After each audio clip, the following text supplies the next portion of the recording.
तुम्ही सुद्धा मिक्सरवरच खारीक बारीक करता का? आणि कधी तुम्हाला असा अनुभव आलाय का की तुमचा खारीक बारीक म्हणजे मिक्सरवर करताना की कोणाचा म्हणजे मिक्सर जळलाय किंवा भांड त्याचं आतलं ब्लेड तुटलंय, असा कोणाला तुम्हाला अनुभव झाला असेल आणि तुम्हाला मिक्सरवर खारीक जर बारीक करायची असेल तर हा व्हिडिओ तुमच्यासाठी.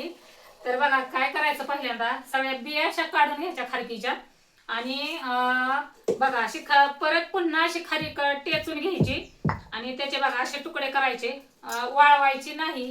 कारण तुम्हाला तेच तर महत्वाचं सांगणार आहे. कारण ज्यावेळी आपण खारीक वाळवतो ना, एक तर खारीक गोड असते आणि जास्त चिवट असते.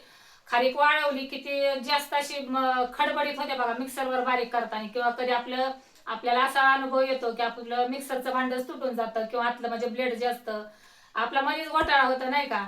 किंवा असं पण होतं की कधी कधी तर मिक्सर जळतो. कारण मला तसा 2-3 वेळा अनुभव आलेला आहे. मिक्सर पण जळलेला आहे, भांड सुद्धा तुटलेलं आहे.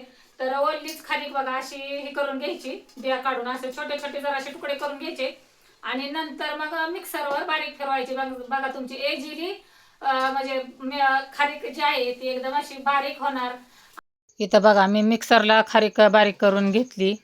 याच्यापेक्षा सुद्धा तुम्ही बारीक करू शकता तुम्हाला जशी पाहिजे तशी. तर मला सारणासाठी पाहिजे त्यामुळं मी अशी बारीक करून घेतली. आणि मध्ये आधी फक्त एकदा दोनदा कडला जे चिवट असतं ते चिकटतं, चमच्याने फक्त असं काढून घ्यायचं. आणि बघा पूर्ण माझी एक 10 मिनिटात तर माझी खारीक सगळी बारीकसुद्धा झाली.